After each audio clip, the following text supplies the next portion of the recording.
Hello दोस्तों, नमः शिवाय।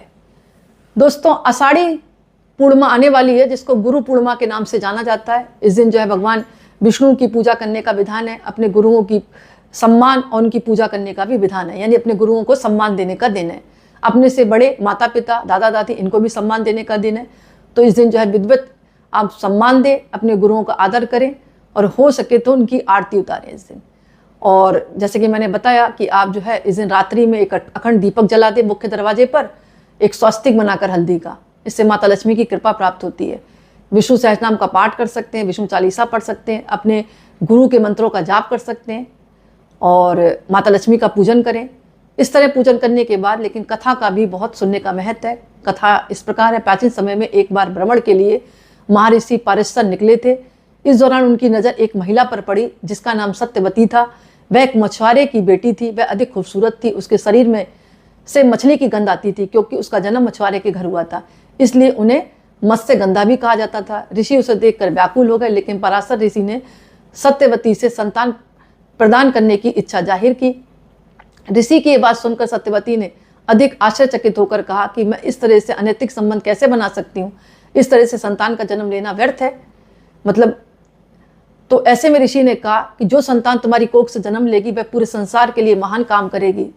ऋषि की बात को सत्यवती ने मान लिया, लेकिन उसने पहले ऋषि के सामने अपनी 3 शर्तें रखी। पहली शर्त कि संभोग क्रीड़ा करते समय कोई उनको देखे ना। दूसरी शर्त ये कि होने वाला बच्चा महान ज्ञानी होने के साथ साथ मेरी जो है कौमार्यता को जीवन में कभी भंग ना मतलब जो बच्चा हो रहा है ना उसकी वजह से मेरी सुंदरता भंग ना हो, मेरा कौमार्यपन भंग ना हो। और तीसरी शर्त उन्होंने रखी कि शरीर से आने वाली गंध फूलों की खुशबू में बदल जाए, क्योंकि उनकी शरीर से मछली की गंध आती थी। इसके बाद सत्यवती की कोख से एक बेटे ने जन्म लिया जिसका नाम दैत्यायन रखा गया, जो आगे चलकर वेद व्यास कहलाए। धार्मिक मान्यता के अनुसार महर्षि वेद व्यास का जन्म आषाढ़ माह की पूर्णिमा को हुआ था। इन्होंने महाभारत, 18 पुराणों, ब्रह्मसूत्र, मीमांसा जैसे आदित्य वैदिक साहित्य दर्शन के रचयिता माने गए।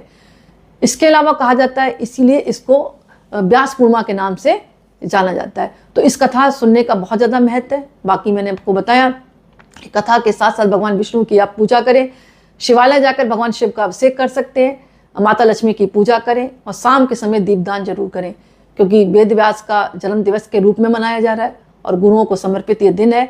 और अपने गुरु के बताए रास्ते पर चलें।